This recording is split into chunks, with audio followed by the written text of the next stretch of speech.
بسم اللہ الرحمن الرحیم۔ عزیز طلبہ و طالبات، آج آپ کے سامنے ہم درجہ 7 استانیہ دوم یعنی کلاس 7 میں پہلے کی طرح اردو کے کلاس میں روبرو ہیں۔ بچوں، اب آپ 7ویں درجے میں پہنچ گئے ہیں۔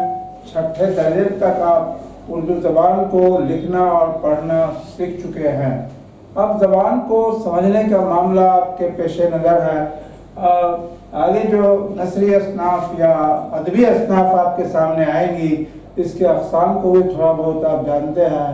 تو بچوں، یہ جو نعت ہے، نعت ہوتا کیا ہے؟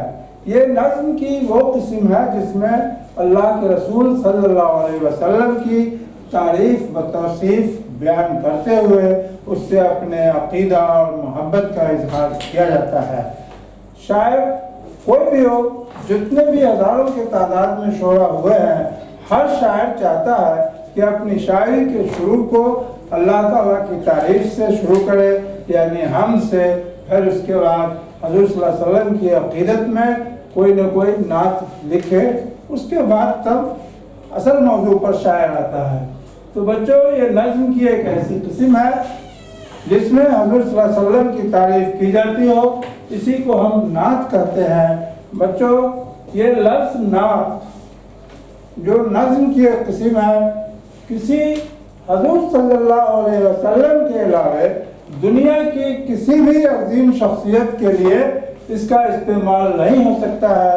یعنی نعت لفظ جب ہم بولتے ہیں تو اس کا مطلب براہ راست یہی ہوتا ہے کہ اس نظم میں حضور صلی اللہ علیہ وسلم کی تعریف و توصیف بیان کی جائے گی۔ تو بچوں، اس نعت کو یعنی شاعر وہ علامہ احمد رضا خان بریلوی رحمۃ اللہ علیہ ہیں، جنہوں نے بڑی عقیدتوں کے ساتھ اس نعت کو لکھا ہے۔ اس نعت میں کچھ الفاظ بچے ایسے دشوار آئے ہیں جن کو سمجھنا آپ کے لیے تھوڑی پریشانی ہو سکتی ہے، اس لیے ان الفاظ کا معنی اور مفہوم بھی آپ جانتے چلیں۔ اولا کے معنی بہتر، اعلیٰ اور بالا دو الگ الگ لفظ ہیں، لیکن اس کا معنی ایک ہی ہوتا ہے، بلند۔ عالم، عالم کے معنی دنیا ہوتا ہے۔ بچوں، اگر اسلام کے نیچے زیر ہو، اس کو عالم پڑھے تو پھر اس کا معنی بدل جائے گا، علم والے کو عالم، اور لام کے زبر کے ساتھ عالم کے معنی دنیا ہوتا ہے۔ اگلا لفظ ہے بزم۔ بزم کے معنی بچوں محفل ہوتا ہے۔ فروزہ کے معنی روشن۔ یہ وہی لفظ ہے جو آپ کے نصابی کتاب کا نام ہے فروزہ حصہ 2۔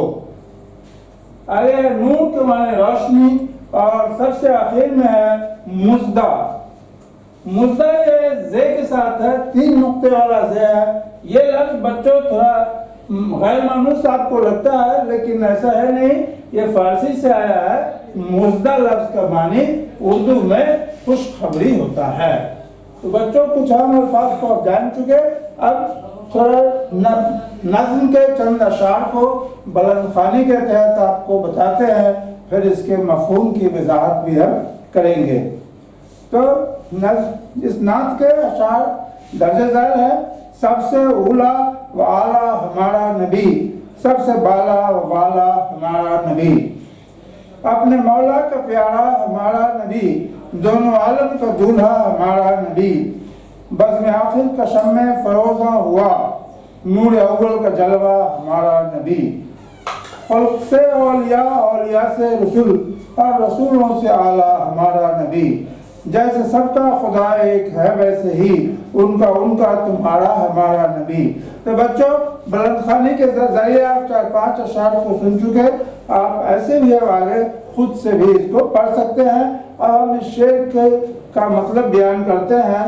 نعت کے اس اشعار کا شاعر کہتا ہے، سب سے اولا و اعلیٰ ہمارا نبی، یعنی ہمارا نبی سب سے اعلیٰ اور برتر ہے اور سب سے بلند بھی ہے، اپنے مولا کا پیارا ہمارا نبی۔ ہمارا نبی صلی اللہ علیہ وسلم اللہ تعالیٰ کے تمام مخلوقات میں سے عزیز ترین اور محبوب ترین بندے حضور صلی اللہ علیہ وسلم کی ذات گرامی ہے، جس کے بارے میں کہا جاتا ہے کہ محمد نہ ہوتے تو دنیا نہ ہوتی۔ یعنی اللہ تعالیٰ کو اگر حضور صلی اللہ علیہ وسلم جیسے اپنے محبوب بندے کو پیدا کرنا مقصود نہ ہوتا تو اس کائنات کو نہیں بناتے، اور یہ جو آج بزم کائنات سجی ہوئی ہے یہاں ویرانہ اور سناٹا ہوا کرتا۔ کہتے ہیں پھر شاید بزم آخر کا شمع فروزہ ہوا، یہ آخری محفل کا شمع روشن ہو گیا ہے، نور اول کا جلوہ ہمارا نبی، اور پہلے نور کا جلوہ بھی ہمارا نبی ہی ہے۔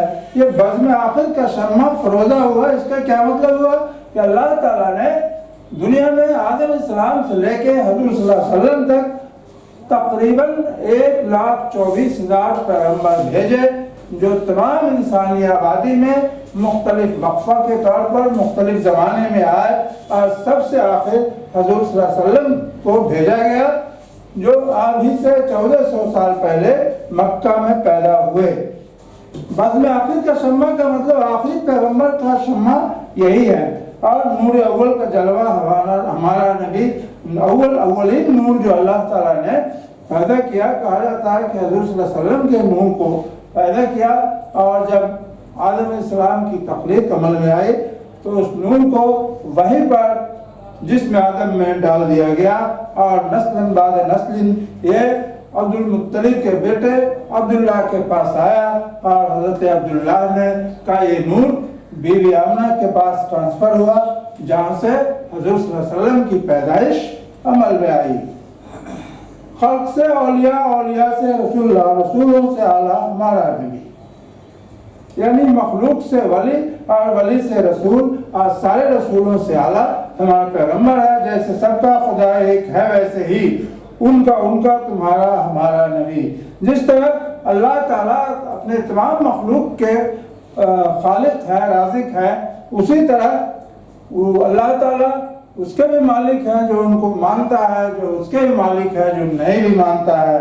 تو بچوں اسی طرح یہ حضور صلی اللہ علیہ وسلم کی ذات بھی ایسی ہے کہ یہ ہمارے لیے قوم مسلم کے لیے ہی صرف رحمت نہیں ہے بلکہ پوری کائنات کے لیے رحمت ہے۔ ان کے بارے میں کہا گیا کہ وَمَا أَرْسَلْنَاكَ إِلَّا رَحْمَةً لِّلْعَالَمِينَ، اللہ تعالیٰ فرماتے ہیں کہ ہم نے آپ کو دنیا والوں کے لیے رحمت بنا کے بھیجا ہے۔ بچوں ایک بات یہاں پر قابل غور ہے، ہمارے سرکار حضرت محمد صلی اللہ علیہ وسلم جن کا کلمہ پڑھ کے ہم ان کی امتی میں شامل ہونے پر فخر کا اظہار کرتے ہیں، تو وہ ہمارے لیے ہی رحمت صرف نہیں تھے، پورے کائنات کے لیے رحمت تھے۔ جو ان کے امت میں نئے بھی ہے وہ اس کے لیے بھی رحمت تھے، تمام جانداروں کے لیے رحمت ہے، وہ جانوران چاہے جس طرح کے جاندار ہوں سب کے لیے رحمت تھے۔ یہ رحمت للعالمین کا یہ خطاب ان کو جو دیا گیا سارے عالم کے لیے دیا گیا۔ اگر حضور صلی اللہ علیہ وسلم کی ذات گرامی صرف مسلمانوں کے لیے رحمت تک محدود ہوتے تو کہا جاتا وَمَا أَرْسَلْنَاكَ رَحْمَةً لِّلْمُسْلِمِينَ، ہم نے آپ کو مسلمانوں کے لیے رحمت بنا کے بھیجا ہے، لیکن ایسا نہیں ہے، وہ رحمت للعالمین یعنی پوری کائنات کے لیے رحمت ہے۔ جیسے سب کا خدا ایک ہے ویسے ہی ان کا تمہارا ہمارا نبی، جیسے سب کا خدا ایک ہے ویسے ان کا بھی وہی ہے، میرا بھی وہی ہے۔ لا مکان تک اجالا ہے جس کا وہ ہے، ہر مکان کا اجالا ہمارا نبی۔ بچوں یہ مکان اور لا مکان یہ کیا ہے؟ مکان تو ایسی جگہ کہتے ہیں جہاں انسان رہتا ہے، یا انسان اگر نہیں بھی رہے تو کسی بھی جگہ کو ہم مکان کہہ سکتے ہیں، لیکن یہ لا مکان کیا ہے؟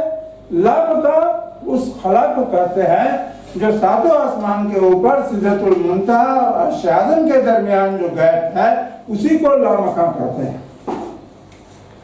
بجھ گئی جس کے آگے سبھی مشعلہ شمع وہ لے کر آیا ہمارا نبی، جس کے سامنے تمام ظلمت کا چراغ ختم ہو چکا، سارے اندھیرے ختم ہو چکے، وہی شمع لے کے حضرت صلی اللہ علیہ وسلم تشریف لائے، یعنی نبوت اور ایمان کا شمع، جس کے طلبوں کا دھون ہے آب حیات ہے، وہ جان مسیحا ہمارا نبی، جس کے طلبوں کا دھون ہے آب حیات۔ کیا مطلب ہوا؟ طلبہ پاؤں کے نچلے حصے کو کہتے ہیں، دھون جو پاؤں سے جلا ہوا پانی ہے، یہ آب حیات ہے۔ کس طرح آب حیات ہے کہ وہ